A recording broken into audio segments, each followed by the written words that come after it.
And I think we are live on the PHU Dynasty podcast. This is episode 73. We are bringing you our final team review, Sean. This is it We for did it. this season. We sure did it. Took a couple of double headers to get it done, but we got it done.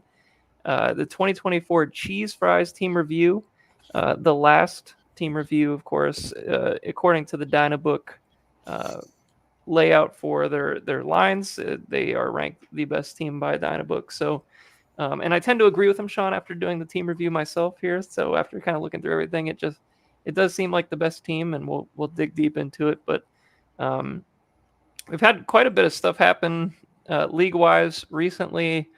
Won't go through all that because we'll try to spend all of our time here talking about the cheese fries. And I think for the next podcast we do, we're going to do a little bit of a combination type podcast. So we'll do preseason notes, training camp notes, and then we'll also do the results from the preseason poll. I think we need just one more person to whoever the last person is to actually do the poll, and then we can be good with that. And then maybe some hot takes. Well, actually, the hot takes will be in that episode, so that'll be pretty fun. So we'll start with that, and then we'll be right into debate night with Alex and Vince. So that'll be a fun time for everybody. So looking forward to all of that. But let's get going here today with the cheese fries team reviews. So obviously, Sean, pretty good team here, right?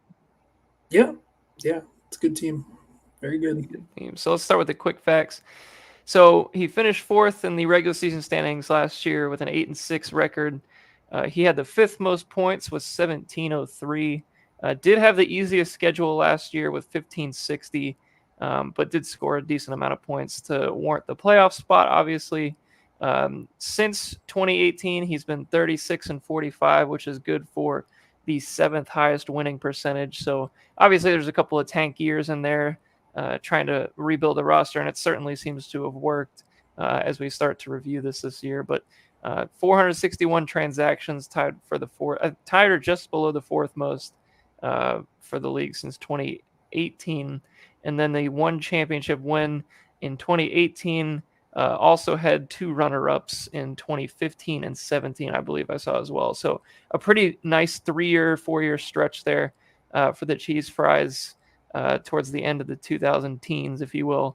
And then it seems like there's going to be another run here with a lot of really good young talent where he'll be one of the teams to worry about year in and year out. So let's start right up at the top, Sean.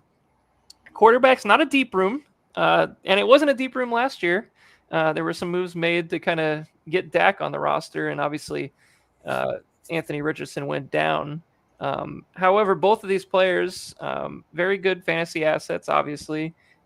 Dak had a phenomenal year last year in the regular season, really played well. Going to pull up his stats real quick. So he finished quarterback 3 for 4,500 yards and 36 touchdowns, only 9 picks. Also contributed 242 rushing yards, which was the most of any season since he broke his ankle back in 2020. So did a little bit on the ground. Sean, quarterback 3 last year was pretty insane, considering he really didn't have a whole lot to throw to outside of Lamb. It's kind of the same situation this year, maybe even worse without Pollard. Yeah. Like what do we expect this year from Dak? Because I'm feeling that 3 is not going to happen again. Fighting my bias as hard as possible for my hatred of the Cowboys. Like, I don't see how you replicate last year again without. I mean, CD hasn't played. Like, he's practicing. The running backs are. Is it the worst running back room in the league? It's up there, and it's by far the worst running back room since he's been in the league. I mean, for the Cowboys.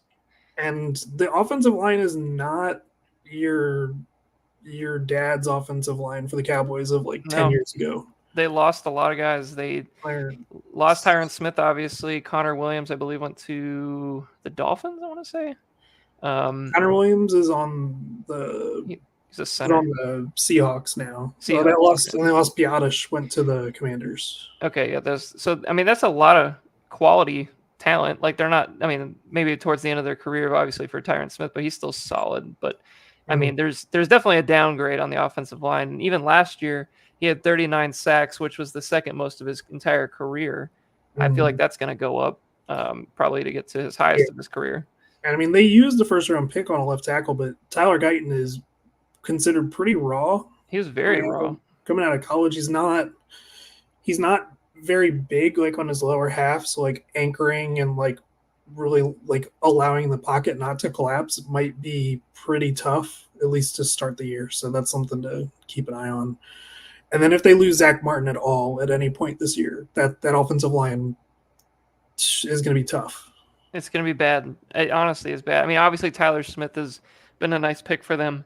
Going back to Guyton, I mean, if you watch him on tape, he has a lot of similarities to like Lane Johnson when he came out of Oklahoma as well, They but he's work not out together. nearly as I mean, he's athletic, but he's not nearly as ready to go as Lane was. So, I mean, it could take a little while, but I will say, to give the Cowboys some credit, they've been very good about finding people for their offensive line and moving people in and out and really not having like seasons where it's like, oh my God, they can't block anybody. I think the last time that happened was that Adrian Claiborne game where, they just had nothing. But ever since then, they've been pretty solid about finding guys. So, I Yeah, mean, I'm all not that to as say, like worried, it's but going to be a solid offensive line, but it's not by any means like an elite offensive line. At least the way I'm seeing it right now. no. And I think just for Dak's overall production, I mean, obviously QB3 last year, there's just so many other really good quarterbacks too, I feel like this year that are going to be kind of in that same Dak range, maybe like a Kyler Murray, like there's going to be more guys that I think will end up pushing them down. And then of course, I mean, I just don't think they have that second receiving option that really makes me feel good. I mean, I'm obviously Cooks is solid, but like He got hurt, right? he's got hurt, and then I mean Tolbert I guess is on the come up maybe finally. It's been I mean for 3 years. I feel like he was always a project guy coming from South Alabama, but like maybe Yeah, this is the year, but like I don't know. yeah. I mean, It it's going to be a lot of CD, and then Turd Ferguson is going to be the second. I just mean, I'd be shocked if he wasn't second on the team in targets this year. I just feel like this team every year the Cowboys seem to just make a solid regular season happen. I feel like this is the one year I could see this just not working. And then it's Yeah, just not even playoff related like at all. I think it's going to be a down year for the entire division. At 10 wins, I think is going to win the division, which the last It's couple of years would have been a wild card. So I feel like the teams maybe aren't as far apart as maybe they used to be, especially with the Commanders and maybe even the Giants if they can get their shit together. But the yeah, talent wise, there's more talent in this division, with Neighbors, with Daniels coming in. Like there's more talent. It's just a matter of like, I just don't feel any, like, I can't tell you there's nobody that I've been talking to around here that's like super excited for the Cowboys years. And like in years past, it's always been like, oh, we them boys, like this is our year. Like I don't and hear anybody saying that here it, anymore. is there Zero. like any like Texans hype creeping into Dallas? Not as much as I was kind of thinking. I mean, and Yeah, obviously in Houston, we have a lot of people down there too, and they're very excited. But like, I mean, Dallas just is not feeling it right now. Like, I mean, obviously they're kind of spoiled too because all the other sports teams are pretty good right now. yeah, I it's mean, true. maybe not so much the Rangers this year, but like a lot of championship level teams that at least got to their championships, and then there's the Cowboys. It's like and then of course they go all in and do nothing. So not a great hype year. So I mean, so where do you have Dak ranked? I guess let's get back into the fantasy I discussion knew you here were about to ask me that, so because I feel like, and I've been asking you that for 10 straight episodes. So I dude, like to hear what you I have the I ranking. literally just went to my to my sheets and I was like, I think he's about to ask me this. It's about that Um, time. I got Dak at 6 right now. Okay. So, I mean, that's still nothing to scoff at. 6 is very good. Yeah, in our Uh, scoring format, the 6 point touchdown passes, he definitely helps him quite a bit compared to like standard scoring for I mean, sure. if he plays every game, his floor is 25 passing touchdowns. It's just the way it's going to be. I mean, he's basically every year since he's been in the league, he's in the 22, 23, and then the bump years in the last 3 years where he had 37 in 2021, and then the 36 in 2023 last year. So I mean, he's right in his prime, 31 years old. Just a good dynasty asset to have because you know what you're going to get out of him. And then maybe next year, who knows what the situation looks like. But backing him up on this team for now might not end up as a backup in the middle of the year. I think Dak might be the backup on this team. It just the depends way on. Tibbs talks about Richardson, or the way he likes him anyway. I mean, I think you just got to look at the history with Dak. At least for if we're looking at a starter right now, I'm gonna throw Dak out there probably. I mean, who's the week 1 matchup for the Cowboys? Isn't it like Cleveland or something? They're in Cleveland. Oh boy, that's a pretty good defense too. And what we got, Richardson home, Houston. It's also a pretty good defense. That's one's home at least. Yeah, that's true. I don't know. It's gonna be an interesting. Like that to me, that's neck and neck. I don't know. I don't know I think I would go with Richardson just because I have no idea what I'm getting from the Cowboys week 1. Just because that's another question: is who's Tibbs playing? The Muskrats. This seems like a perfect Anthony Richardson game. I think it's start either one. It's not going to matter then. It's fine.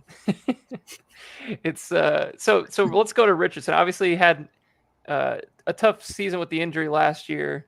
That kind of stunk. Everybody was pretty hyped for him.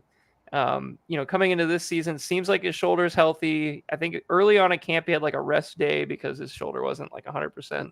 But I haven't heard anything really since. And I've seen quite a few videos of him from training camp, slinging it around and making some pretty big throws. And he has one of the best arms I think I've ever seen. I mean, he literally has a cannon attached to his arm. He's so physically impressive. I mean, if he can just stay healthy, I don't see with the rushing floor, with the potential for goal line touches on the ground, is there any way that if he plays the whole season, is he outside of the top 10? I don't see it. If he plays the whole year? Whole year, yeah. I don't. He has to. I think the touchdown upside on the ground is too high for him in that offense, in that scheme. I mean, it's the only thing that's really going to hold him back. The only thing that's missing from his game for me is his accuracy. That's it. He maneuvers the pocket really well. He moves when he wants to move. He gets through his progressions. He just doesn't hit the passes. So it's not like he's like a one read and go kind of guy. Like he progresses, but he just doesn't hit the guy. I mean, and here's the thing: he's only 22. He had 5 starts last year, or no, 4 starts last year, and then the third one he basically got hurt. 10 in college, I think. Not many in college. I know that for a fact. Yeah, he was a 1-year starter at But in the 3 games he did play fully last year, actually 2 of them he played fully. One of them he was hurt at the Houston game. He had 4 touchdowns in basically 2 games on the ground, and then threw for 200 yards in both games, but was pretty inefficient in both games. But like we're talking, this is basically his rookie season again. This is rookie. It's a redshirt year. Was his first year. If you feng shui like the 2 half games together and you just call it like 3 games for him last year, I think his 17 game pace was like 26 rushing touchdowns on the ground or something. Yeah, I mean he had basically 4 in 3 games essentially. Yeah. It's crazy. And I mean, of course, he wasn't as efficient, but he's a 21-year-old rookie last year coming into the league just so fresh. I mean, and of course this year he's gonna basically be in a redshirt year again, and maybe he won't be efficient, super efficient with the ball through the air. But I mean, like you said, these ground games, he's going to be a force on the ground, and that's where the fantasy value lies. And I mean, of course, for Tibbs' team to have somebody like a Dak who's a very steady Eddie quarterback, as your 1A, and then to have Richardson, basically the poster child for upside at the quarterback position. It seems like a pretty good setup. My only concern here, Sean, is that we still only have 2 quarterbacks. Even after last year's, I don't want to call it a debacle, but definitely a pickle that he was in, trying to get a quarterback to play. Ended up with some Joe Flacco games. But, I mean, it's going to be challenging for him if there's another injury here. And with Richardson, funny enough, he's always hurt, it seems like. So Flacco, it might be the answer again then, because he might have to go back to the currently the backup for Richardson, which is fine. I mean, he's got some cuts to make, and I think it would be a good idea to just roster that, because you don't want to be in a situation where you get to a week where you're trying to find a replacement for Richardson, or Dak is on bye or something like that, and somebody just snakes you just to keep you from starting a quarterback. That's not a good place to be. So I mean, I kind of thought that after last year that there would be a little bit more urgency to find a third quarterback, perhaps, and it doesn't quite seem that right now. But like you said, there are some options, I guess, that are out there from a handcuff standpoint. So, I mean, obviously with Darnold kind of getting swept up pretty quick yesterday too, that would have been another Fuck you, option for Dan. him. Dan came in there quick. Dick. It's funny. I see all these like pickups and cuts, and it's like, hey, I would have got that guy, but then I realize I'm like, hey, I'm already 6 over the damn. Like I can't do anything. It's Yeah. like I'm already. Why don't you like at least let the guy that has McCarthy like get to IR in our fucking league before I can pick him up? Like it's just the worst. I will say recently, just injury Twitter has been awful. I mean, the Tyrone Tracy thing, he gets air casted, carted off. It's not even a high ankle sprain. It's a low ankle sprain. He's ready to rock. He's ready to rock. I mean, Jordan Addison, the initial report was that he tore his ACL, ends up being an ankle sprain. It was just like not that bad. And I think I was listening to the Peter Report podcast the other day, and apparently like the standard, it seems like now for most NFL teams is just to bring the cart out because the facilities are significantly further away from the practice fields for most facilities. So like the whole cart thing is more of a precaution than anything, and it could just be a simple thing. But also, too, it could be a torn ACL, so it's like hard to know until we get actual facts. We're gonna get into this player, but like the Jahmyr Gibbs injury, that's another one. Yeah, I mean, let's go right there. Let's go straight there, Sean. I think it's the next slide, anyway. So we'll come back to Breece Hall. Jahmyr Gibbs does get an injury. I believe it was yesterday. I want to say. Yeah, something like that. Wednesday. And it was a hamstring injury, which we all do not like hamstring injuries of any kind, especially for guys like this that are not as big and really rely on their speed. The report is that they are treating it cautiously, but they are optimistic he will be remaining fully healthy for the start of the season. I can't imagine he plays at any point during the preseason at this point now. So, and why do you even need him to play? Obviously, so what's the concern level on the disaster meter? Where are you concerned about this? It's his second hamstring injury this offseason. It's not even the first. I didn't even know that, so that's not good. So the reoccurrence is definitely the terrifying bit. So like, for me, like if I'm Adam, I'm like, just like shut him down as long as you possibly need to. Like, I don't need him week 1, week 2. Like, for me, like, because he's got depth on his roster where he could start guys and he'd be fine. Like, I want him at 100% before he's playing any football. Like, I would be super nervous to draft him and redraft where he's going right now. Yeah, I mean, he's pretty much in our league, he'll be a first-round pick at this point, but in most leagues, he's kind of, the back end 1, early 2 kind of guy. And that is scary because you're relying on him for pretty much that week in, week out production. Finishes RB10 last year, 945 yards on the ground, 5.19 yards per carry, 10 touchdowns, 316 yards receiving with just 1 touchdown. But I mean, to come in your rookie year, play 15 games, finishes the RB10. And frankly, they could have used him a lot more at the beginning of last season.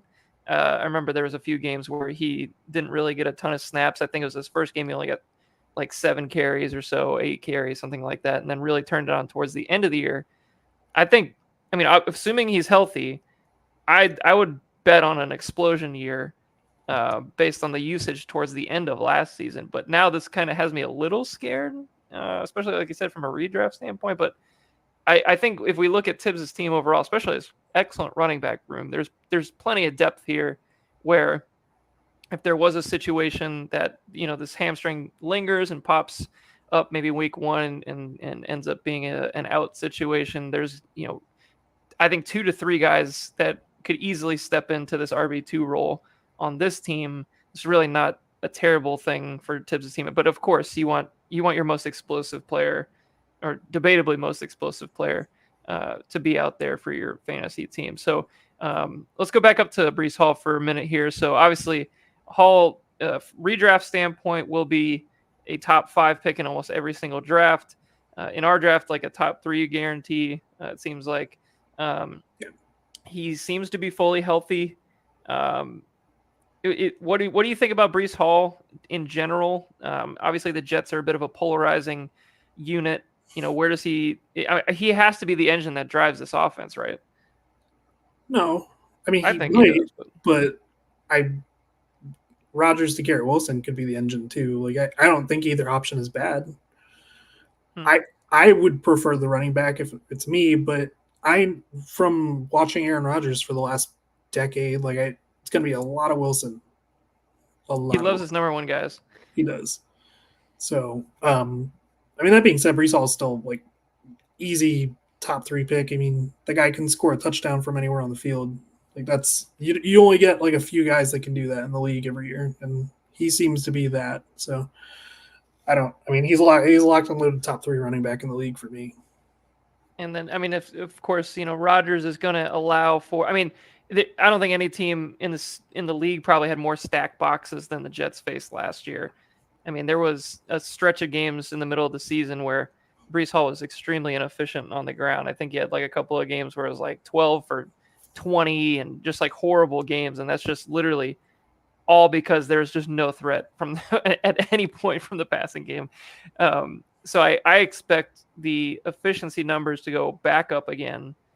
He had 4.46 yards per carry last year and had just a ton of dud games. And his rookie season, he was 5.7. So, I mean, I'm expecting somewhere in the 5 range, depending on just overall health of the offensive line too. I think if they can all stay healthy, I'm feeling very good about Brees, and of course he's excellent out of the backfield. I mean, at 591 yards, 95 targets last season, 4 touchdowns on top of the rushing stats. Very good. Those are all coming down though. Like that's You would think. I mean, there's just I don't see where like he was just getting check downs from Trevor Simeon and oh god, who started the Black Friday game? It was I don't even I want can't to remember know. his name. He's so bad. I don't even want to know. So bad. It was Trevor Simeon, and it I'm was gonna have to do a quick Google search. You said Thanksgiving game? the Black Friday game. Oh, Yeah. Black Friday game. Black Damn, I can't remember who it was. It was Friday bad. It was a real bad name. Jets 2023. Who was Tim it? Boyle. It's Tim Boyle. Yeah, that guy stinks. He was very bad, and he's But, like, never been good. He's just like because that was the only way they were going to get first downs is just them dumping off to Brees Hall and praying. Which fair. I mean, like, hey, it's you I got there can are think of worst stuff, ideas.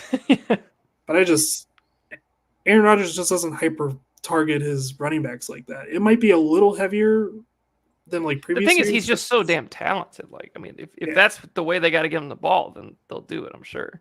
Yeah, I don't think Rodgers is that dumb. I mean, they've actually got like professionals on their offensive line now. So I just think it's going to be skewed more towards like in the running game where he's going to do a lot of his damage. Like I still have him for 74 targets. It's not like I have him like That's no still a lot of targets. targets. Yeah. It's still a lot of targets. So I mean, it's realistically, it's only 20 less than he had last year. So, I mean, that seems very, very interesting. I mean, and man, how fun is that Monday night game going to be? Jets versus 49ers on the road Monday night. That should be a fun one.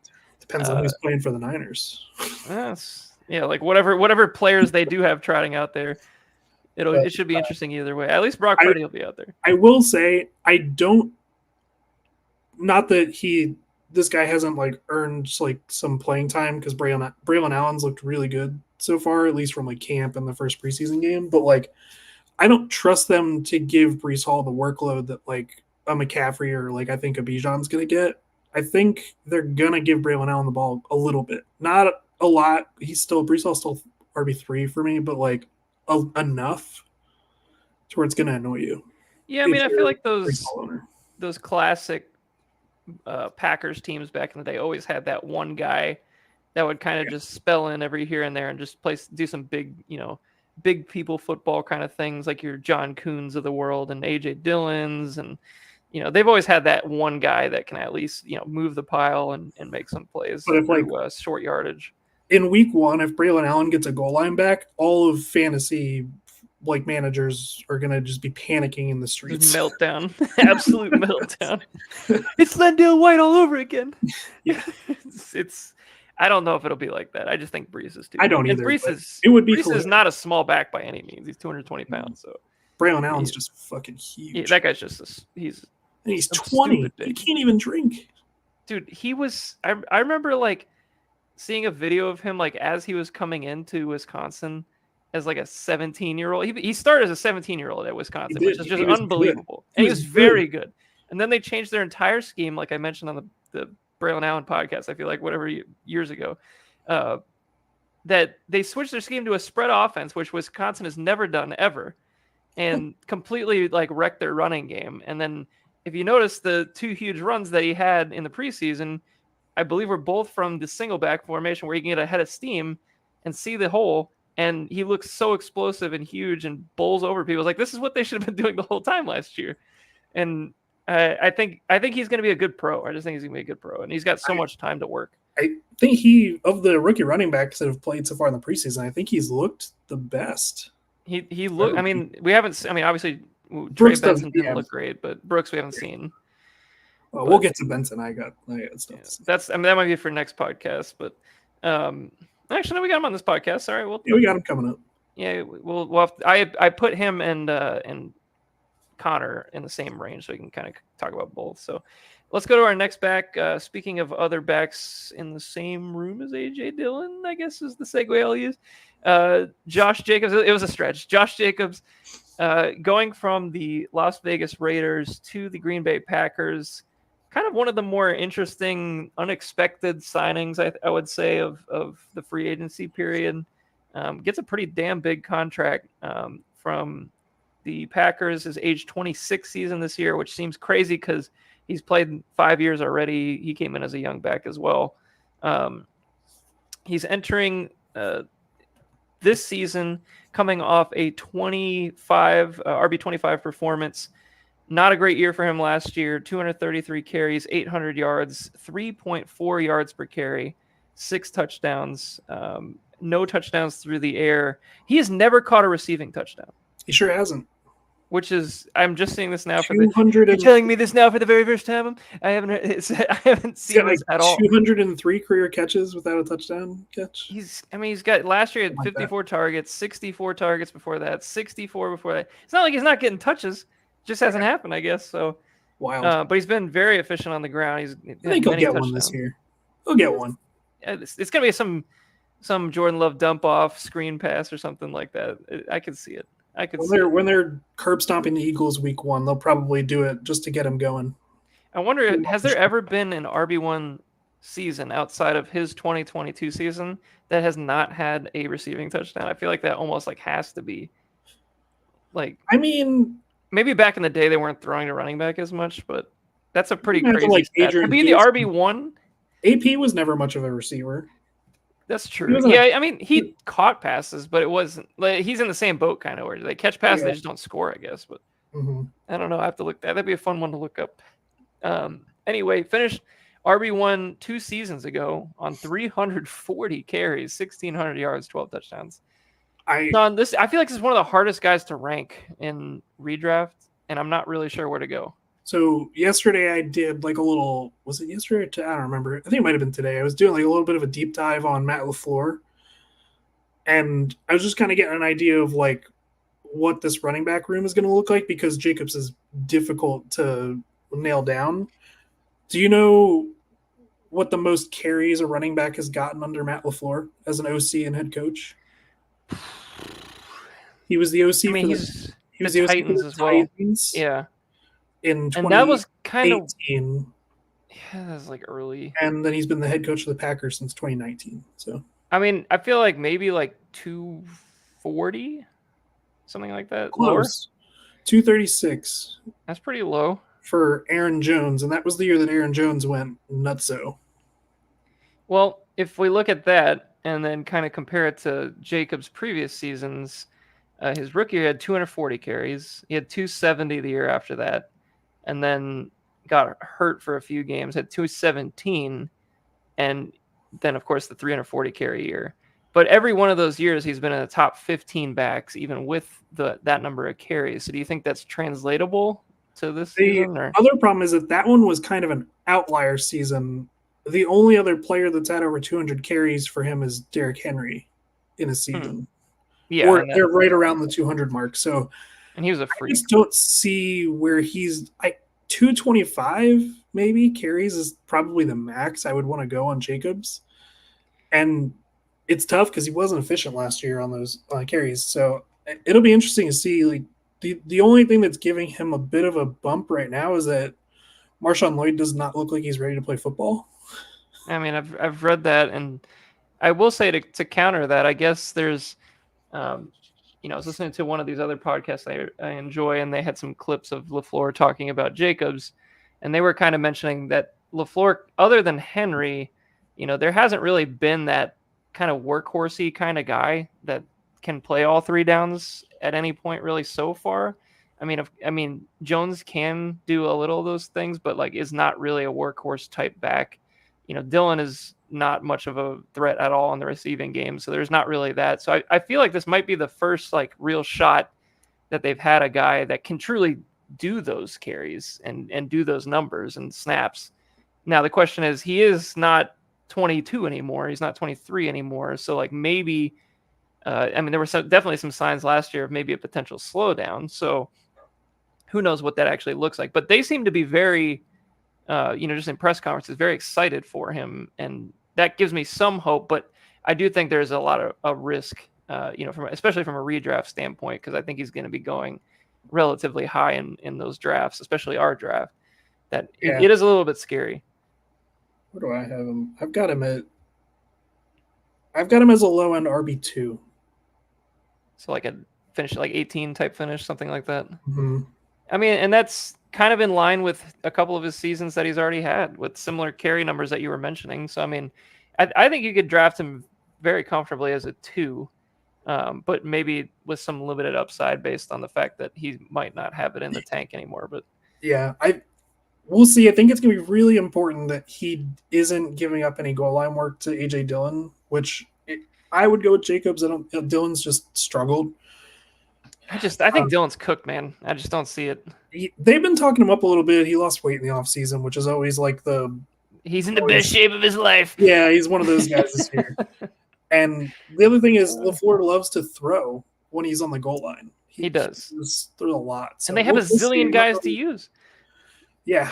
Yeah, so we'll see. I don't know exactly. Like the touchdown upside is kind of tough because they didn't run for very many touchdowns at all last year, but they also only had Aaron Jones for like 11 games last year. So yeah, I feel like Jacobs will be an upgrade just overall from a game plan standpoint too. Because if you Jones was in the game, you kind of had an idea that it was going to be some sort of screen or some sort of outside running play. Like it kind of limited their playbook. Whereas I think maybe Jacobs can do a little bit of everything.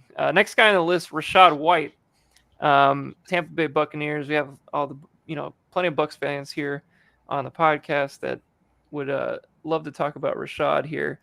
Finished RB8 last year. Excellent usage. 272 carries, 990 yards, just 3.64 yards per carry, 6 touchdowns on the ground, but also had 70 targets, 64 catches. That is crazy efficient. So only 6 incompletions when targeted to him. That's pretty wild. I didn't even know that. 3 touchdowns in the air as well. So does get a competent backup, I'll say, for compared to last year. Bucky Irving did look very nice in that preseason game, I thought. So I think he's pretty much penciled in as the 2. However, I don't think Bucky is going to be a real big threat to any sort of like substantial workload for White. I feel like he's going to be more of a spell kind of guy, when he's tired. And maybe that's a good thing for White too, that he's not, getting blasted for 272 carries a year. Cause I just don't really think that that's his game. I think he's more of like a slashing Arian Foster type runner, and he wasn't really able to do that with the Bucs line last year. They were terrible in the interior. So I do think for White, getting Graham Barton in, I don't know if you saw any of his stuff from that first preseason game. He was an absolute savage. Yeah. He could end up being one of the better picks the Bucs have had recently. And I mean, his second level blocking is outstanding. He plays with serious fire. He gives serious Ryan Jensen, but more athletic vibes. Was he in pass protection? He was pretty good. I mean, he's more of a run blocker overall. Yeah. I think if I were to, he's huge for a center. Oh, he's massive. Yeah, I mean, he's played all 5 positions at some point in his college at Duke. So like Yeah, he's one of my I just favorite love the guys. pick. Yeah, I love the pick at the time, and I think it's crazy that the Packers chose Jordan Morgan over him. And I also think honestly, even for the They Cowboys to love take, developing guys, though. they do. It's just like this guy just makes so much sense. Like I just don't know how, like from an IQ standpoint, all that stuff. Like he just such a good player. Yeah. I mean, he's very good. So I think that'll be very good for Rashad White, and be able to move, um, a little bit easier on the interior side of things, which they definitely needed last year because Hainsey was not it. So he's a little bit tough to rank as well. I mean, obviously finished RB8 last year, new offensive coordinator that will absolutely run the ball. I think they'll be a little bit more creative this year as well with their running. It's hard to be less creative than I know RB. that's the downside. Like as I really did enjoy Canales, but there was really only one running play. It was just inside zone, and that was it pretty much. Like, Between Barton and Wirfs in the running game, you should be able to do some pretty cool stuff. the So left guard could be a fucking pylon. It doesn't even matter at that yeah, point because Wirfs is they're going to do a lot of zone running this year. I think. he's so good. All that to say, like you're a lot nicer. I don't think Rashad White's very good. I think it was. I think he's an average player. Yeah, I don't think he's not. I don't think he's an RB8. Like yeah. perennially. Like that's not what I'm saying. I'm saying I he's comfortably an RB2 for me. I wouldn't be very surprised at all as like going into like next year's draft where like how much more is Bucky Irving going to cut into like his workload kind of thing, because I think Right, Bucky and Irving's just a better inside runner. that is very well. So, I could see that argument right now, like that he might be a better inside runner, which is fair, because I truly believe there is some happy medium between those two, yeah, where if you're gonna do outside zone read runs, I would like to see White do those, and then if it's more of a inside power type thing, I would probably rather see Bucky, even though Bucky's small. He's just very good at that. So I think I've said it before in the podcast. He gives me big Duke Johnson vibes. So yeah, I feel like he would be yeah. a nice, 30%, 66% I split. as long as Baker's there, I think he trusts him so much on passing downs. That's another huge piece So of this. I don't Yes. think that's not going anywhere. I think that he's really proved himself to be very competent, a good receiver. So Yeah, he will get his receiving work. Like that's the one thing that won't go away, I think, this year. So I mean, I would put him in the RB2 range. Where do you have him? yeah, mid RB2. So him or so that I was having a tough time even in this rankings. Him or Rashad White, or I'm sorry, him or Josh Jacobs. I have White ahead of him. So. Yeah, and I feel like White is a little bit easier to scoring, project so. just in terms of like overall workload. I feel like he might be a little easier to project because, I mean, like you said, Bucky will come in, but it's not going to be like devastating year one cut into the overall workload. The next team that we're going to talk about here is the Arizona Cardinals running game. We have James Conner and Trey Benson on this team. Trey Benson went, I believe, pick 1-8 in our draft, which was maybe a little higher than what some folks had, pre-draft. I think the landing spot was decent, but it is going to be a bit of a redshirt type year for him, I think, behind James Conner, who is just a very underrated running back, Sean. I mean, James Conner just gets it done. I mean, he is a solid player. He's a 3-down player. He has the size. He's excellent in pass protection. He's a great receiver. I just like James Conner. Would you believe me if I told you he was 3rd in elusive rating last year in the NFL? That is actually very shocking. Was he 29 last year, or is he 29, 30 He's 20. He was 29 right now, so put it that way. So 28, 29 last year, 3rd in elusive rating. I think he was only behind like 5 yards per carry last year. Yeah, and he was really good at the end of last year with Kyler Murray back. Yeah, I mean, he was RB15 on the year and missed 4 games. Like he played excellent football. The only downside to Connor is he's going to play 13 games, and you just know where the 3 or 4 games you're going to miss are going to be. Yeah, I mean, I guess for this team, obviously, with having Trey Benson, is a good thing because there's probably going to be a couple games that he misses, and then you can probably have at least something to work with there. However, Sean, I wasn't really impressed with Trey Benson from that first game. I'm yet to see anything that impresses me. Like even watching the like, I've never Florida seen it. State tape never really popped for me. I always had him kind of as like a mid to low second round pick in dynasty purposes. Like I think I had him ranked in like the 17 to 20 range this year, and I just wasn't really like excited about him. And I haven't seen anything that's changed that recently. My comp for him was Kirkland's Kenneth Walker coming out of Wow, college. I mean that might be. I love Kenny Walker. That's the problem. It's like I really like Kenny Walker, so I don't even know if I'd put him that high.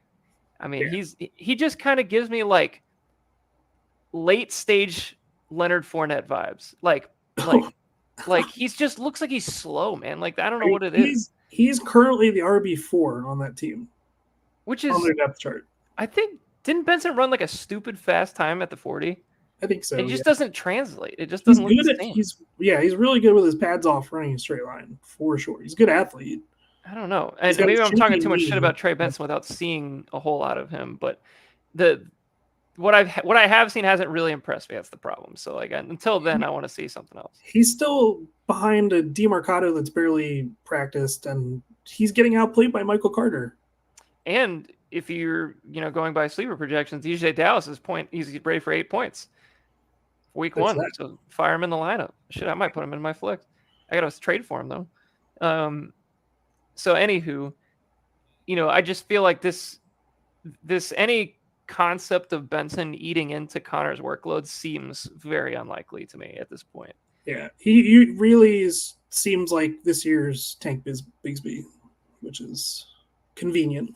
It's funny because I feel like Bigsby at least had some hype heading into last year, whereas like Benson doesn't really have that right now. And things could change, obviously. This weekend he could go off, and who knows? But like, I mean, right now I'm not feeling great, but I am feeling very good about James Conner for those 13 games that he'll play this year. So, for Tibbs' team, he's the RB5 on this team as of right now. You could probably slot him in that Jacobs and White area as well, probably, frankly.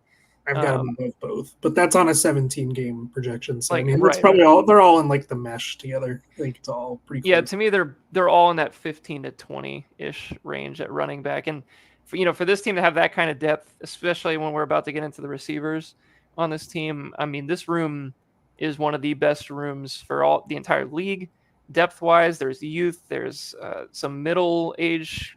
I hate to call it 27-year-old, 26-year-old middle age for fantasy, but they kind of are. And then, of course, some younger backs with good workloads. I just think it's a really good setup here for the cheese fries with those top 5 guys, top 6-ish guys. Obviously, with Bigsby, your next guy that you just mentioned, definitely disappointed last year. There's no doubt about it. Had a little bit of hype heading into the year as well that he would, steal some goal line touches away, be more of a threat because they kind of needed that short yardage threat. He did not do that. They didn't really add anybody else this year to take any sort of pressure off of Bigsby's second job. So, I mean, he's going to be the RB2.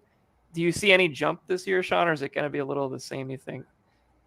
It'd be tough to say not to expect because it's just such a tough year for him. I mean, from camp reports and like the preseason game that they've played so far, he looks solid, but we'll see. I mean, I think that whole running game is just kind of, I won't say DOA because Etienne's really good, but like I just haven't liked their running game. I didn't like it last year. I haven't really liked it at all. So it's tough for me to get excited about them. And their line is always underachieves. Yeah, underachieves. They have players. Every time I look at their roster, I'm like, oh, they got some guys, and then they just don't do anything. So yeah, it's not like Bigsby 50 yard. Sorry, go ahead. It's not like they're not paying like offensive linemen to be there. Like they've got a good amount of money trying into their offensive line. Yeah. Yes, there's certainly not a lack of effort. I mean, 50 carries, 132 yards, 2 touchdowns last year, 2.6 yards per carry. Not good. I mean, not good at all. And I mean, I think it's going to take an ETN injury for any sort of like real startable fantasy value this year. So definitely a handcuff that's interesting, but not one that I'm like running to get or anything. I wouldn't. I think if ETN misses a game or here or there, like I would be hard pressed to put him higher than like a flex. like at any given week. I think that's Yeah, you're not going to like slot him into Etienne's role. yeah. I think that would Like be ill-advised. I mean, it, like you might get Ernest Johnson carries at that point. if like Brees Hall misses a game, like Braylon Allen, I would feel pretty comfortable being like a top 20 running back that week.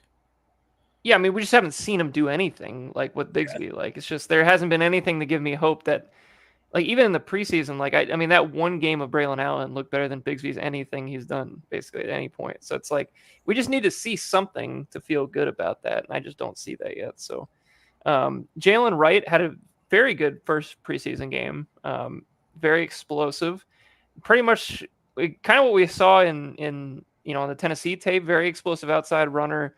He's frankly the minute the Dolphins drafted him, I was like, wow, that's a perfect fit for him. Yeah. I mean, it's just they love these kind of guys, and they will get the most out of him.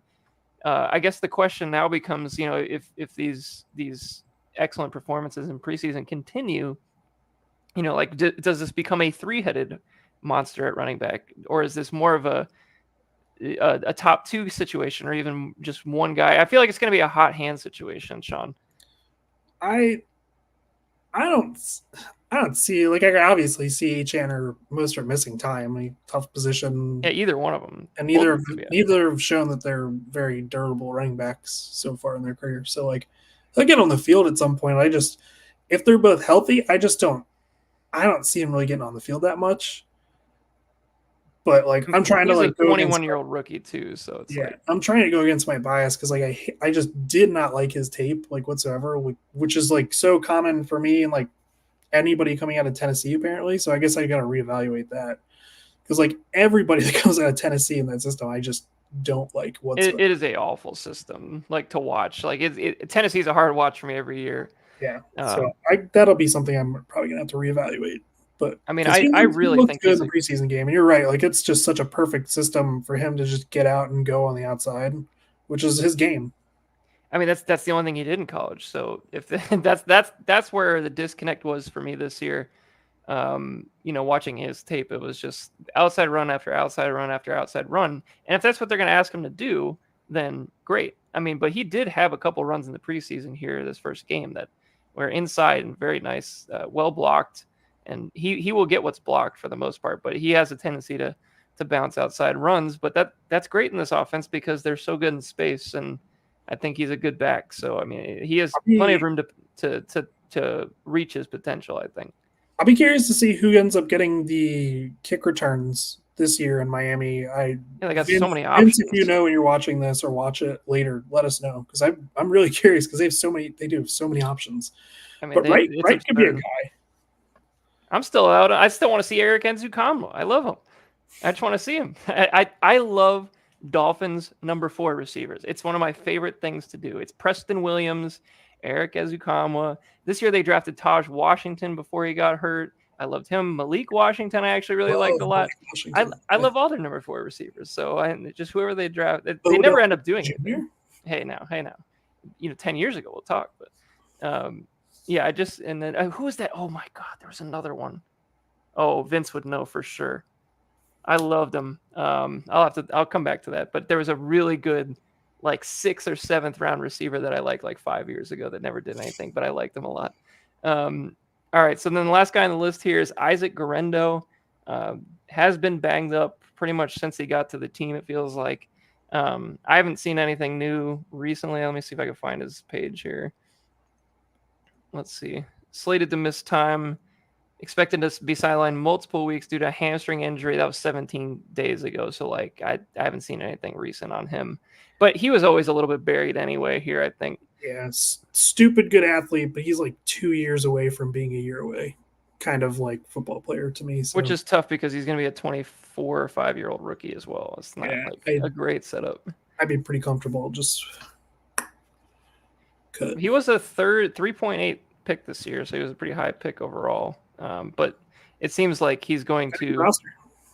Yeah, I mean, here's the hard part is like if Mitchell is healthy and Mason is healthy, I don't see him beating out either one of those. So he's an RB4 at that point. So he's a tough guy to roster, like you said. So let's go to the receiver room. We got plenty of names to talk about here. Jesus Christ. I know it's the anti-Alex and me. It's yeah, seriously. Right at the top, obviously AJ Brown, part of the big deal with you for Drake London. Uh, really gives him a quality number one guy here at the top of a receiving room that had a lot of talent to begin with, but now a true, pretty much a locked and loaded, top 10 wide receiver here. Is there anything that you've heard or seen from a Philly perspective that is the roles going to change? Is it what is the offense going to look like, and is AJ Brown still going to be that like locked and loaded guy? I mean, yeah, he's gonna be the number one guy, but like him and Devontae will be the two guys on 12. And then when they bring a third receiver in, I think it's just gonna be a rotation between him and Devontae as like the slot guy.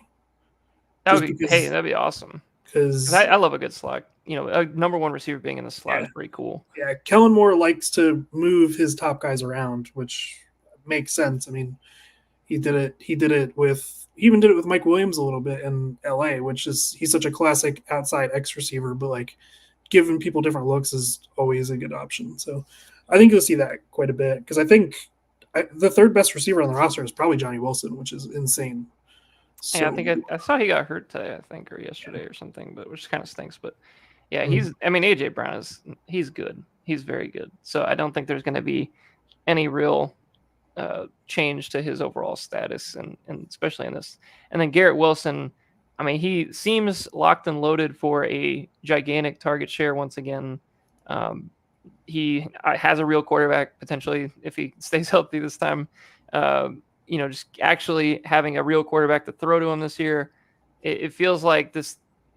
We talked, I think, in previous episodes about that third-year breakout for receivers is a real thing. I mean, I think with Garrett Wilson, he would have broke out even sooner from an elite standpoint. I mean, he's obviously played well. He's at 1,000 yards both years, first 2 years, but there's so much more that he can do, and I think this is the year that everybody's looking for him to make that jump to that 1,500-yard status. Big touchdown numbers because he's got the talent. The talent is there. He's an excellent route runner. He does everything that you want from a number one receiver. I mean, where's the ceiling for Wilson? Because I think everybody kind of knows how talented he is and his status, but it's like how high could he realistically be? 3. I mean, yeah, I was gonna say like something. I think it's hard for me to even get him in the 3 because I just think Lamb, Tyreek.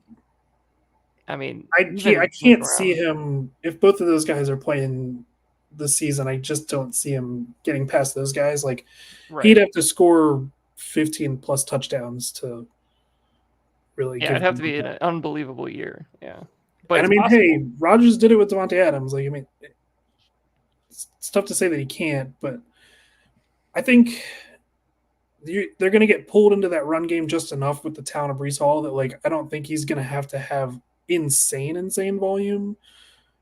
That being said, like, I think he's still pretty easily 9 targets a game. Say 9 to 10. I would be shocked if he didn't get 9. Yeah. So he's very good, and to have him as your wide receiver 2 is excellent. I think you're going to have at least. I mean, we talked at length about Jalen Waddle already on other podcasts, but I guess we could skip ahead to Jalen Waddle. I mean, you're very high on him, Sean. Where did you have him ranked one more time? I remember you had him pretty high compared to what I was thinking originally. Yeah, I've got Waddle at 9, wide receiver 9. So, I mean, that would be very cool for the Cheese Fries because then you're going to have AJ Brown top 10. Garrett Wilson's going to be top 10 probably. DJ Moore finished last year as wide receiver 6. So, I mean, like that's definitely possible. Again, I mean, I would think maybe not that much target share as he had last year, but I mean, number 6 for DJ Moore, and then Jalen Waddle potentially in a top 10 finish. And then Deebo Samuel is never like a guarantee with his injury history, but I mean, if he plays all the games, he'll probably be a top 15, top 10 back or top 10 receiver again. Whichever one. Whatever you want to call him, I don't know. But I think we look at Ayuk gets traded, he's probably if Ayuk gets traded, he's locked in the top 10. Yeah, to me.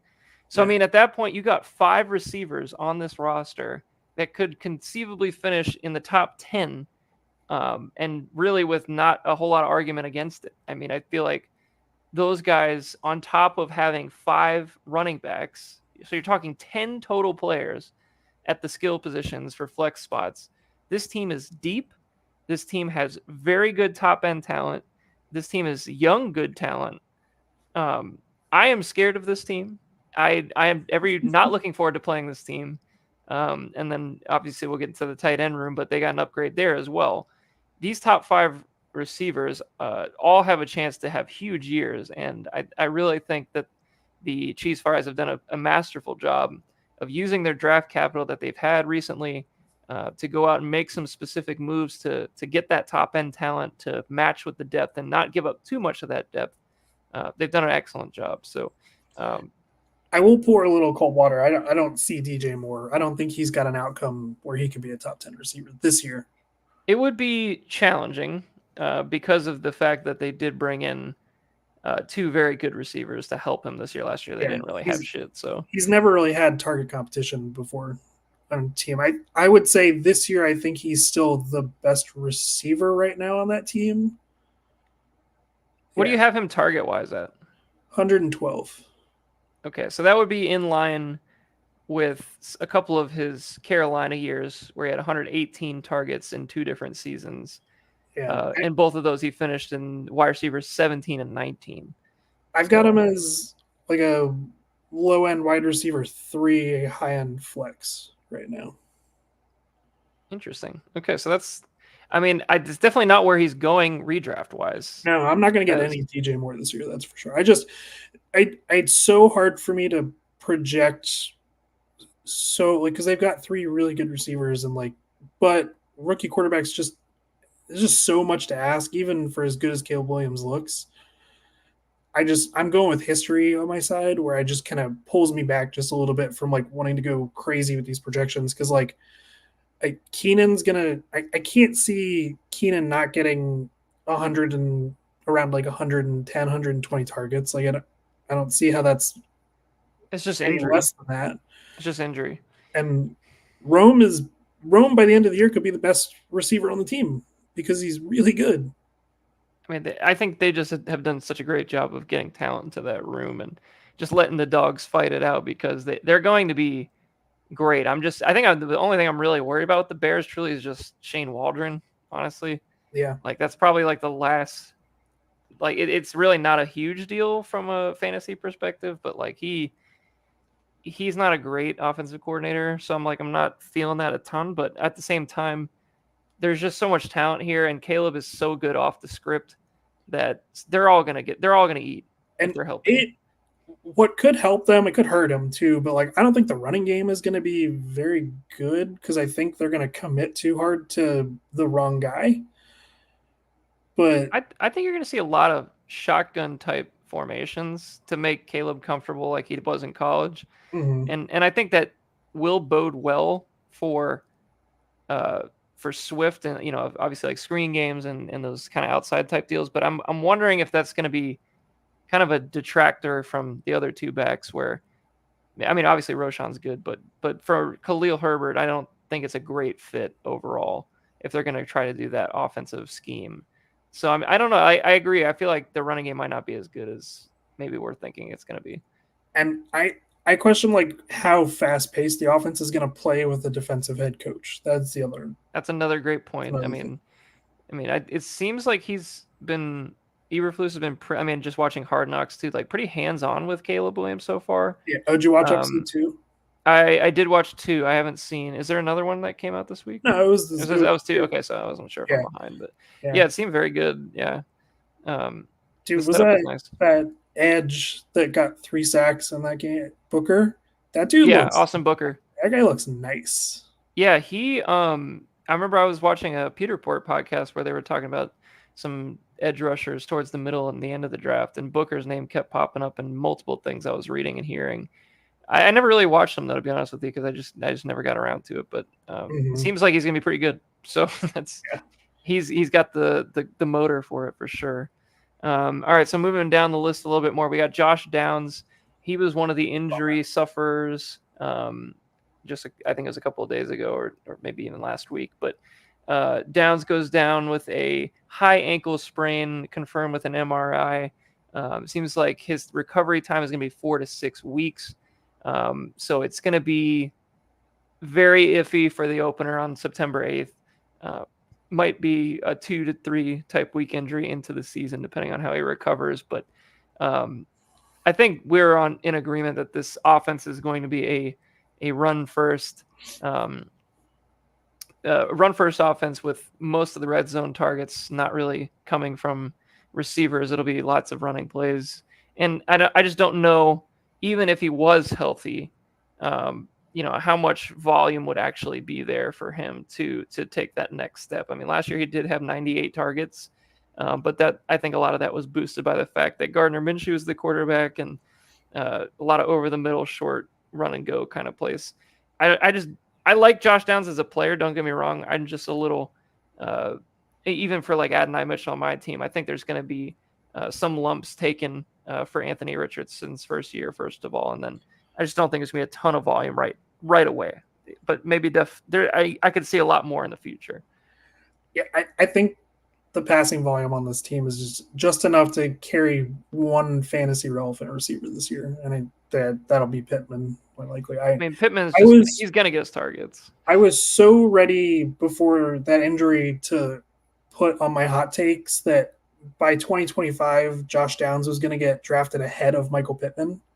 And then he had the high ankle sprain. I'm like, that really lingers. The buzzkill. Yeah, that's an injury that you just don't want in the beginning of the year. You don't want it at all, but especially for a player like him that relies so much on that jittery, change of direction game. I mean, his whole thing is route running. I mean, he had like Tank Dell level upside to me, but I just don't know if that's going to happen. Yeah, I mean, just look what like a high ankle sprain did Austin Eckler last year on that freaking highlight run. His entire season, basically. It looked like he was running in quicksand, man. It's the worst. He was very sadly slow last year. It was tough. Yeah. Going to the next guy on the list, definitely more exciting upside, I guess you could say, for Jackson Smith-Njigba. Didn't have a great rookie season based on kind of the preseason expectations that were placed on him. I just think that, last year Tyler Lockett was, still a relevant asset. And then, of course, with DK Metcalf being the number one guy there, that's not changing. But, with Smith-Njigba, I just feel like there's so much upside that's still untapped here. He didn't have a bad year by any means, as far as like his, like when he was on the field, he was very good for them. And he did have a couple of bigger games towards the end of the year with some nice touchdown catches, clutch plays. I think he's going to take a jump this year. It's just kind of a level of like, what kind of jump are we talking about? Because Tyler Lockett is hurt right now, giving him kind of that inside edge for that second role. So it's just like, how much is that going to actually be in a offense with a new coordinator, new head coach, new situation? What is that going to look like? So this is a good one to ask you for your projection here, because I feel like I've seen him all over the place in redraft rankings. Yeah, I have him as the number 2 receiver on this team as far as rankings go. I think even without the Lockett injury, I think I'm feeling pretty comfortable putting him as the second guy now. You're just looking back at like last season, he started the year with a cast on his arm playing football. Yeah, that sucks. They were throwing him swing passes at the line of scrimmage. His ADOT was like close to 0 through like the first 4 or 5 games of the year. And like after that whole nonsense, and the play calling was not good with Waldron last year with him. I mean, did you hear the interview when Waldron went to Chicago when they were talking to JSN? I might have missed that one. What do you say? He's like, good luck to them. Like, he's a good dude. Is basically like the vibe that. Wow. I'm like, that's tough. So like, I mean, we're like 1 year removed from him being like a super asset in Dynasty, where everybody was super excited to have him. And then obviously he goes to the situation he does, the expectations and the hype kind of dies a little.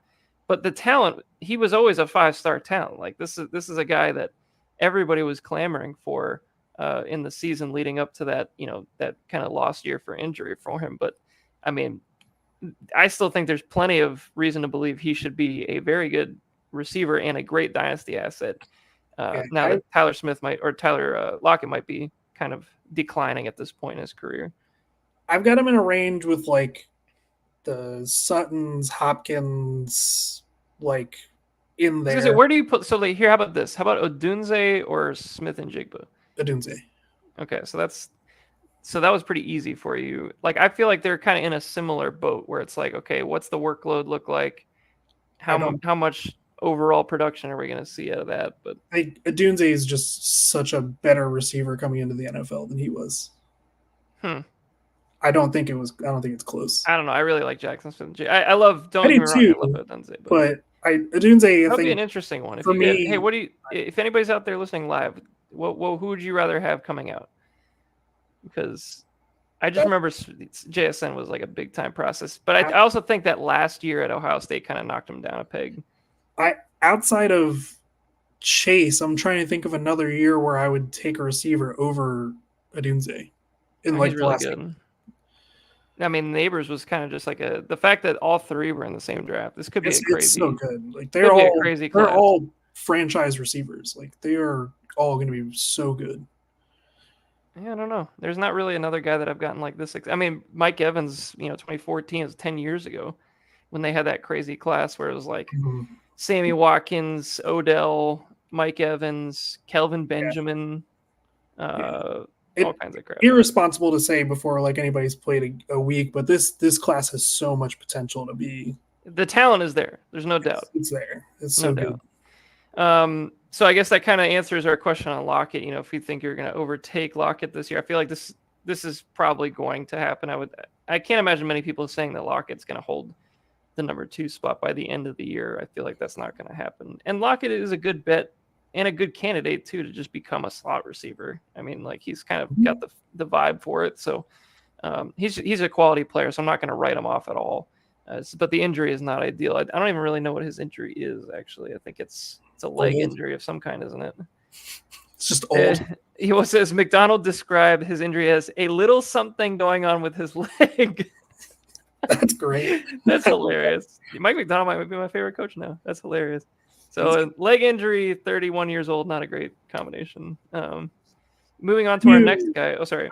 I was gonna say, where do you stand on the Seahawks this year? Like they're over under 7.5, and I think that's kind of super low. I mean, I think McDonald's a good coach, so we'll start there.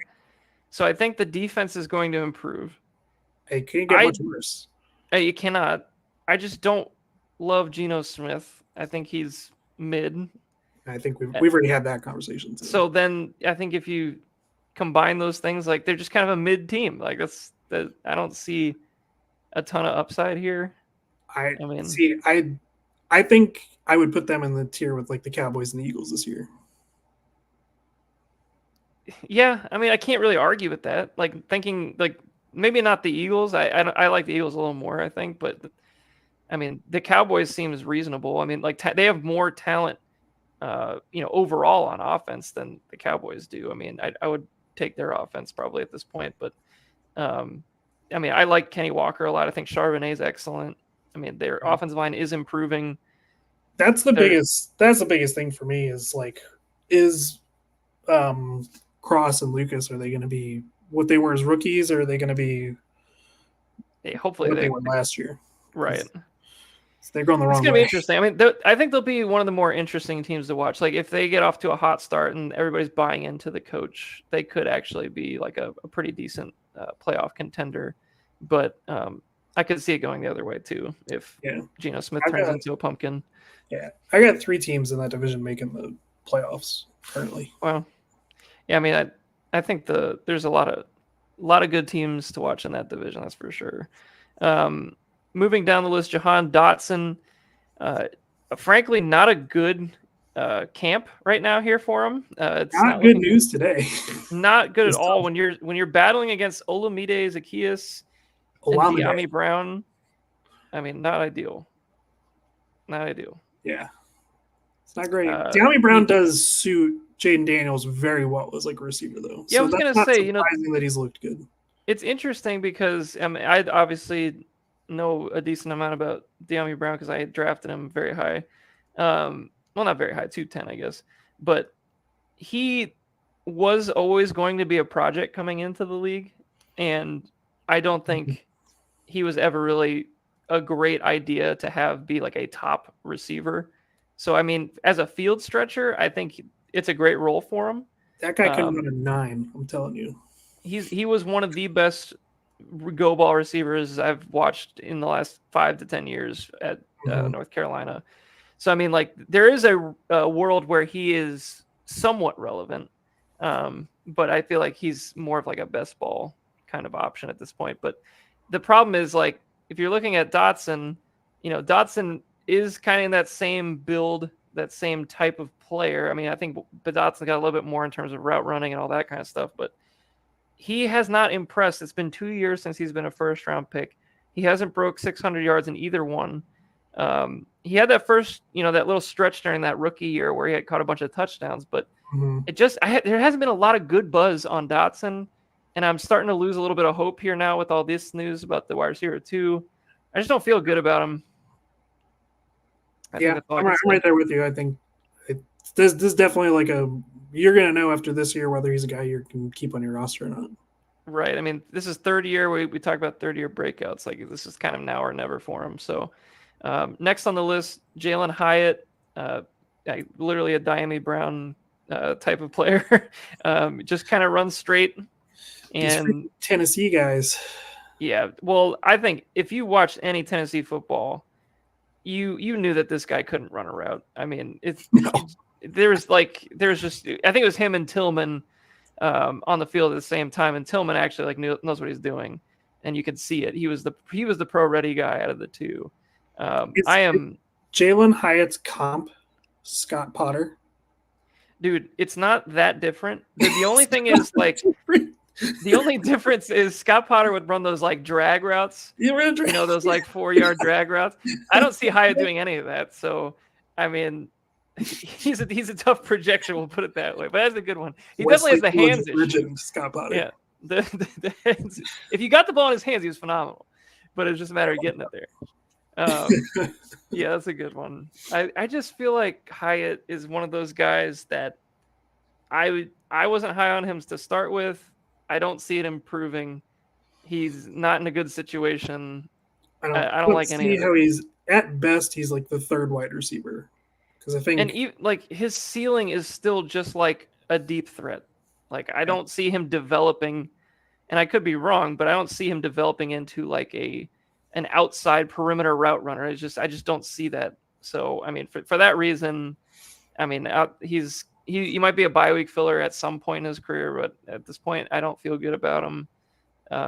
But once again, we're talking. These are depth receivers. We have a clear top five here, so I don't want to sound like I'm shitting on this team too hard or anything. But we're talking about depth players, and one of those two, who I'm actually got some hope for this year is Tolbert. I mean, we talked about him a little earlier. opportunities. Um, he was very injured his first year, basically a redshirt year. Last year was his true rookie season. Didn't get on the field a ton, only had 36 targets. Um, but I feel like with CeeDee Lamb holding out this year, getting more training camp reps with Dak in the first team offense is a good thing for him. He was always a project player. He came out of South Alabama and didn't really have a whole lot of route running chops. I mean, I could see a trajectory where he does end up being something. The problem is, I can't remember the last time a Cowboys receiver wasn't just like ready to go right out the gate, right? Like, when was the last time you saw a Cowboys receiver kind of come from the depth ranks and kind of work their way up to the top? I just don't really remember anybody being like that. Even going back to like Terrence Williams, like was a third round pick at that time. Like whoever their top picks are the ones playing for the most part, and it's Mhm. or a free agency signing or whatever. Like they just doesn't seem like the Simi Fahokos or like those guys don't pan out for them usually. So I'm a little hesitant because of that. Um, but a decent flyer here towards the bottom of the roster. So Yeah, yeah. I mean, if it's ever going to happen, it's going to happen this year with like their lack of pass catchers outside you of. just don't have anybody else. Like they have to have somebody.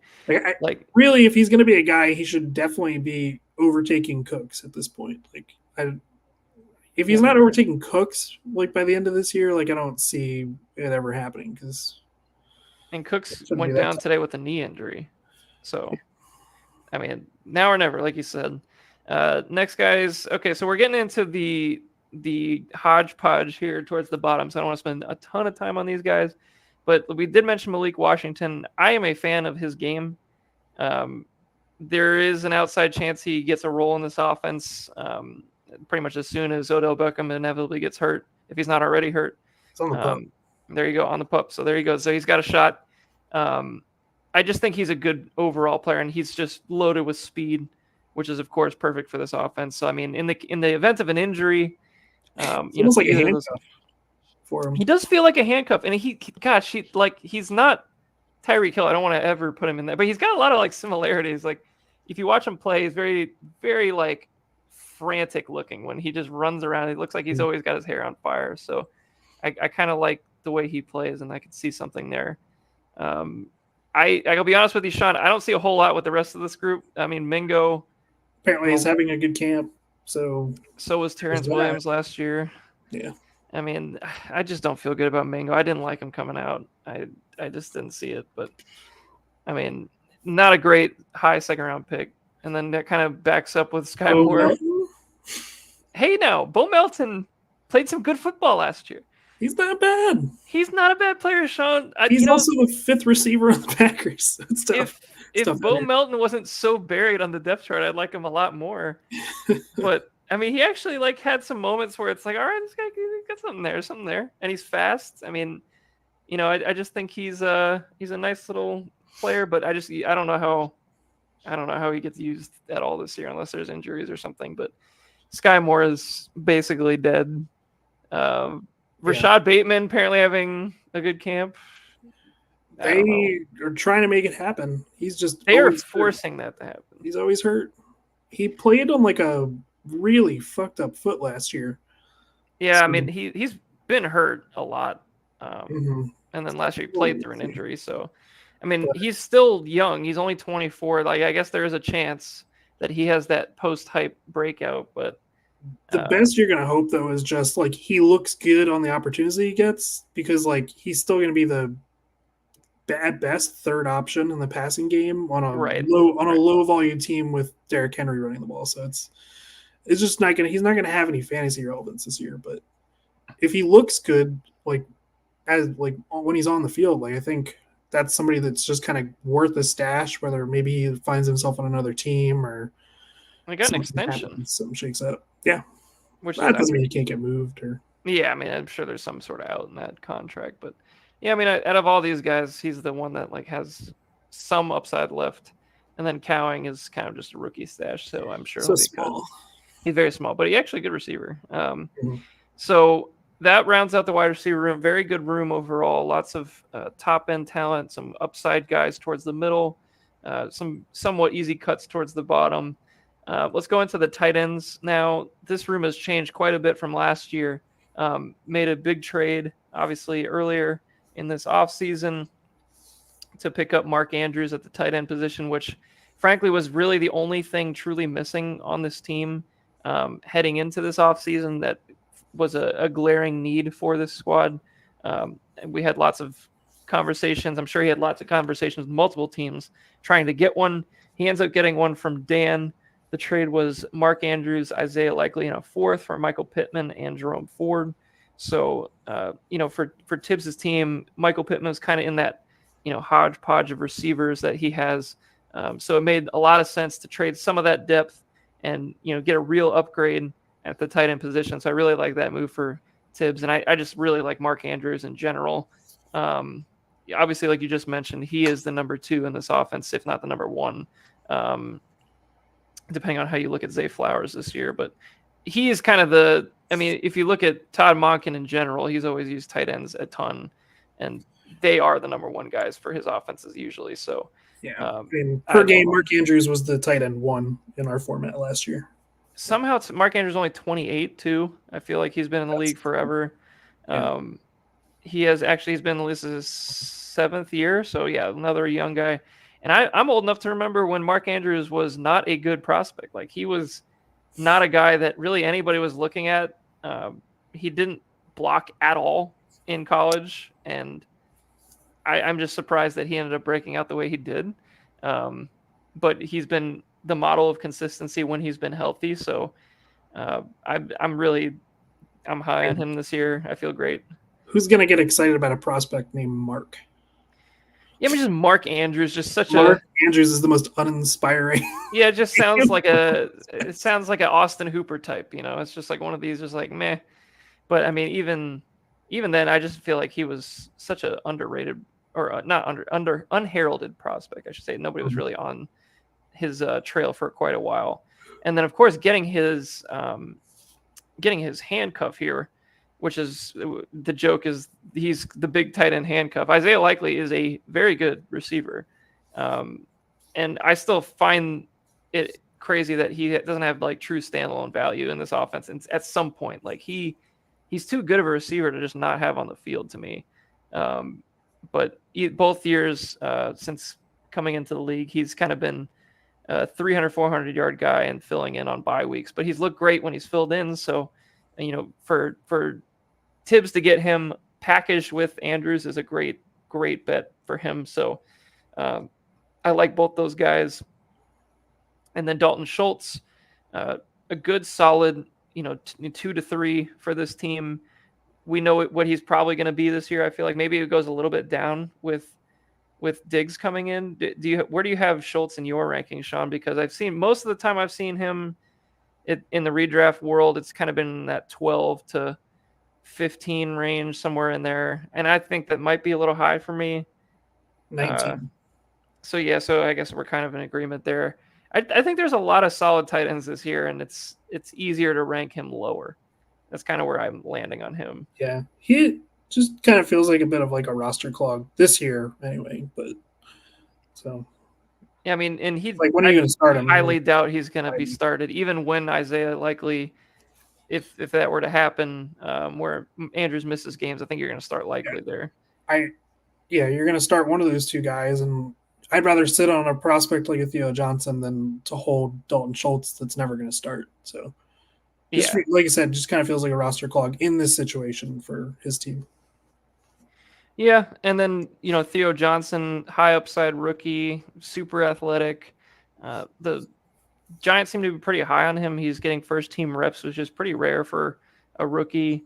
Bellinger is definitely more of a blocker than Johnson is. So I just don't think you want any of this from a fantasy perspective this year. But if you're going to bet on somebody as a flyer tight end, you got to kind of bet on these highly athletic guys. Freaky athlete, yeah. Yeah, I'm just not really feeling his game overall. But he's a project, and a project is good to have in the tight end room. And then there's Taysom Hill, which is everybody's running joke at this point. Just not. Where would you rank Taysom Hill?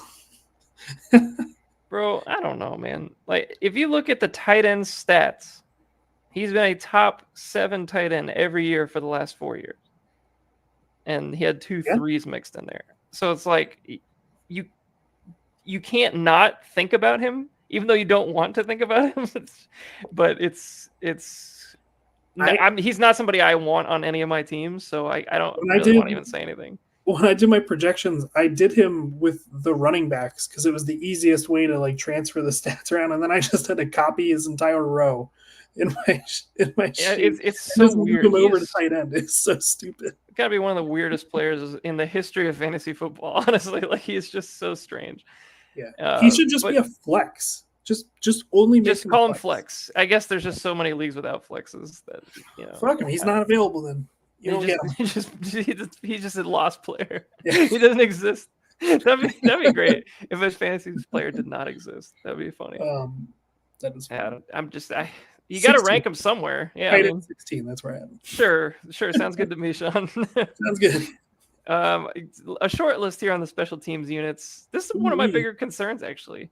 He only has one Well, he's defense. gonna have to drop some extra players then for bye weeks. That is I actually mean, interesting. it is interesting, and it's not a great defense either, like a solid defense, I'm but not higher on like the Giants than I like the talent. others. Like they have players there, especially Yeah, now with Burns. yeah, that front four is gross. Yeah, they should be very good on in the front seven, even really. But I Yeah, mean, their safeties are. I think they're starting 3 rookies in their secondary this year, which is or 2 rookies, and then they've got Banks, who's a second-year corner. I I like Banks a lot, but I did like their DC hire. I think he's a yeah, quality coach too. So, I mean, but that being said, like in this league, I think you at least need two, especially for bye week, obviously. But like just to have some sort of rotation with different matchups and whatnot. So I'm interested to see what he has up the sleeve. Maybe he makes a trade with Scabelli for a random random defense, but and then Fairbairn at the kicker position. So let's go to the projected starters. This is what I put in there. I think you could go a lot of different ways with this team, especially at the Dalton running back. Kincaid. Oops, left that one in there. I meant to put Dalton Schultz. I saw Dalton and just typed in Kincaid because I see him so much on Shouldn't my it be own Mark screen. Andrews anyway? It should be Mark Andrews. I think that might have been a carryover from the last episode. Yeah, you're good. So, anywho, yes, Mark. If you put Mark Andrews, it looks a lot better. I just really like this team, man. There's just so much to like, and I didn't even get James Conner into this, so I guess you could chuck him into one of those flex spots. Yeah, I would start him over all 3 of those flexes if he's healthy. So over Debo. yeah, wow, interesting. if Ayuk is still on the team, yeah, that's true. That changes things, of course. But... if Debo is wide receiver, well, yeah, I think he's wide receiver 3 on this team. If Ayuk gets traded, I think I would move him ahead of Waddle.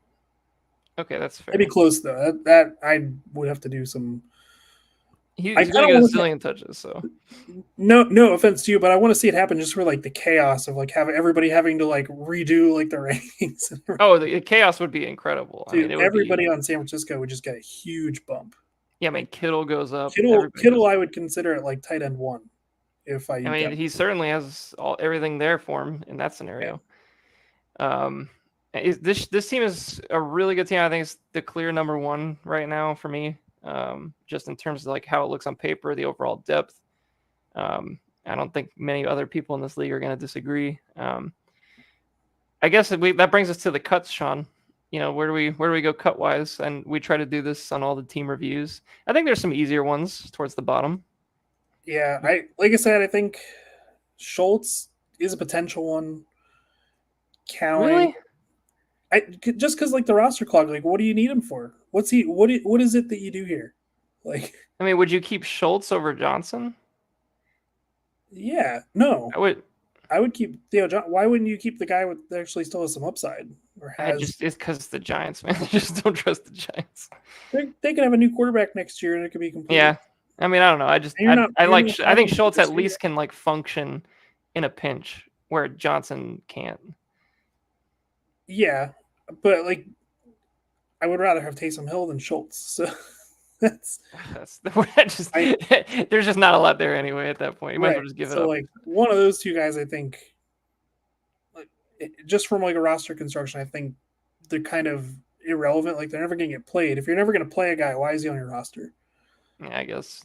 I mean, I'm looking at this wide receiver list too, and I think I could find a lot more guys I could cut before Schultz. Yeah, I think the bottom, everybody under Malik Washington is possibly cuttable. Sans like Bateman.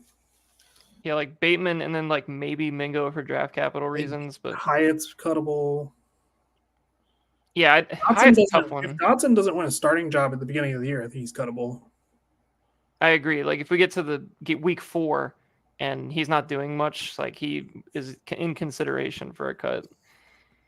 It's an interesting roster build because none of these guys like truly are going to impact his overall team this year. So it's not like they are tougher cuts, but there's still some decent like upside with some of them. So I can see where it'd be a little challenging, and realistically, I think it's more than 5 cuts just based off of like how I would feel comfortable like going into the year. Like, because I would want a third quarterback on my team, and a defense, and like You could play the kicker roulette. I think that's fine. I don't think you need to have 2 kickers on your roster at any point, but Yeah.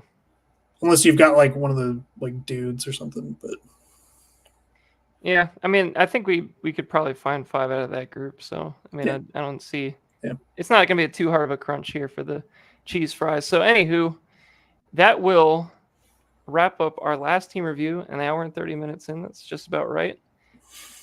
Sean, great time doing all these with you. I know we talked about basically every player in the league at this point that's on a roster. Yeah. It's All my in some rankings length. are just out there at this point. I love it. Yeah, so all your Redraft's going to go great for me. Yeah, I was gonna say. Well, hey, maybe this was all a giant smoke screen. I've definitely held a lot back where I'm like, Yeah, you don't have to. I ask the questions. You don't have to answer. I know. I don't give a shit, man. I don't care. It's whatever. Oh boy! Yes! Makes me laugh every time I see it. Love All right, it. with that, we will let y'all go for episode 73.